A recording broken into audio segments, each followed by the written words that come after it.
There's a final layer of clear over the top of the disco sparkle.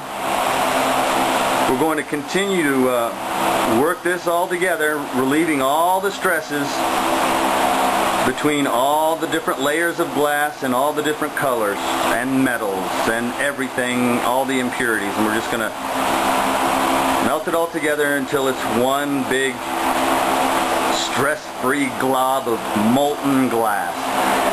Applying slightly pressure in. Don't stretch it out. You want to stretch it in.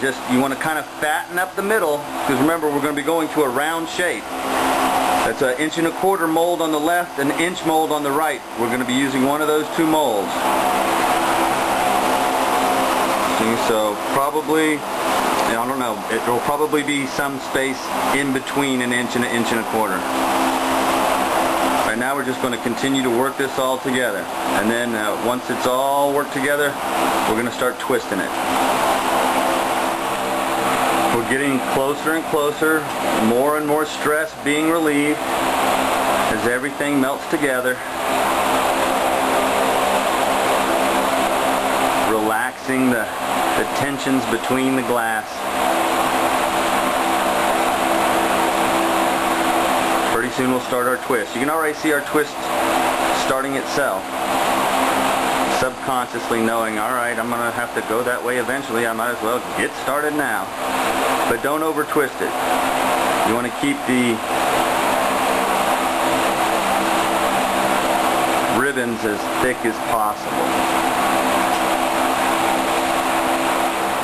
We're getting closer. 75% of the stress is gone. We're about, that's a 6-hour timer, so an hour and 45 minutes into the process. It takes patience, it takes time. You got to let the glass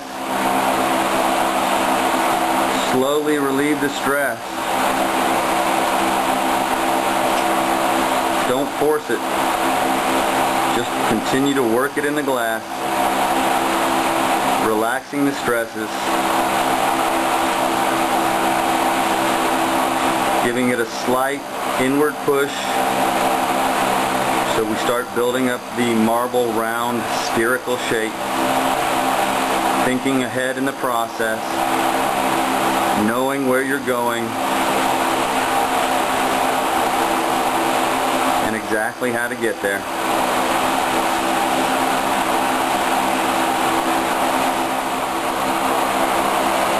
We're getting up around 80–85% stress-free. I've thinned my flame a little bit to focus the heat on the center. There's still some dips and valleys and stresses that need to be worked out, but we're going to go ahead and start working the design of the marble while we finish relieving the rest of the stresses. Multitasking, I guess, so you could look at it. So I'm going to try and give this a good twist and a half in the center. And then we will twist it in the opposite direction on either side, creating our wigwam twist. And then terminate the ends and shape it. Okay, we have a sufficient first twist. Now I'm going to continue to work this down, working the stresses out, fusing the glasses together. Pushing slightly in, creating a bulge in the middle and a future spherical shape. And then I will choose this end to focus on for the reverse twist, creating the wigwam effect. Alright, using a very narrow flame, I'm going to focus a heating ring around the top 1/3 of the marble, the right hand side, and twist in the opposite direction as the twist that is in the marble, creating the backspin, the wigwam. And I will pull up and terminate that side of the marble. You see the back twist starting there.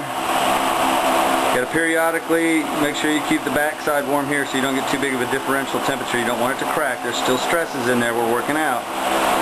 You can see the twist starting to go in the opposite direction. We're going to end up doing the same thing to the other side. I just wanted to show you what it looked like. I'm going to continue to do this and terminate the end there. Alright, we terminated the one side. You can see the reverse twist there, the little window down on the end.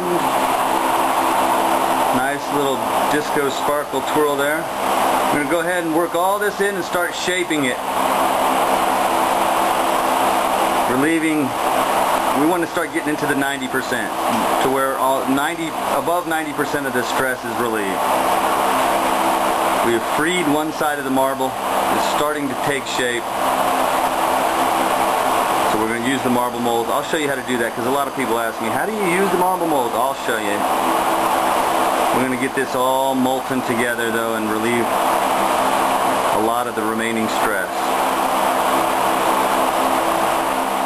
Alright, we are in the 90% stress relief side, at least on this side. You can tell it's smoothed out. You can still see in comparison to the back side the hills and valleys and rough little area of terrain. There are still a few dimples on this side, but for the most part it's smooth. Now we're going to start shaping it. Hold on, let me switch hands. Okay. Do this through the lens. Get this nice and warm. And you're basically just going to spin it in the mold like this. While the marble is still kind of a jello consistency. You don't want it all runny, but you don't want it so solid that it's not going to do anything. And you just use the mold to kind of shape it into a rough shape. You can start to see we're shaping it into a rough shape. This process will take at least a half an hour. We're going to do a rough shaping of this side of the marble, and then we will perform our reverse twist and terminate the other side of the marble, and that's when we'll get into the real shaping process. Alright, that side is very well rounded. Still a few small imperfections that will come out, but for the most part on the right side of the marble we're at 95% stress free, while on the left side here we're still back in the 80s. So understand that there is a range of stress from left to right. Now we're going to attach a rod to this side and remove the rod on the left hand side and work the other side of the marble.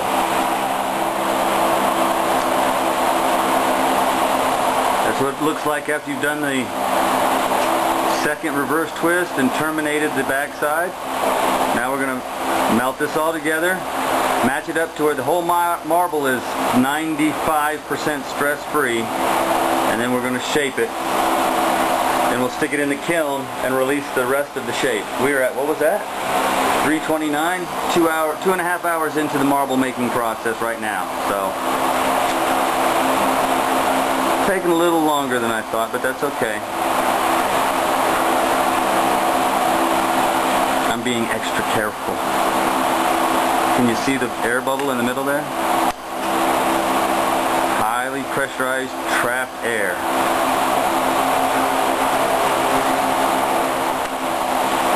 There she is, rough shaped.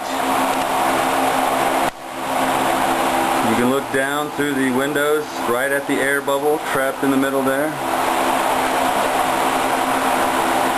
I'm going to go ahead and finish the final shaping process, trying to get it as close to perfectly spherical as possible, knowing perfection cannot totally be achieved, but I should strive for it anyway.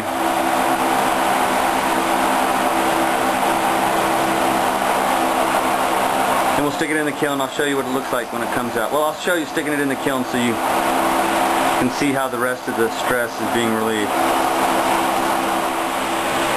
There's what it looks like, completed. You can see the air bubble in the middle. Now we're going to stick it in the kiln. Hold on, I got to put the camera down for a second.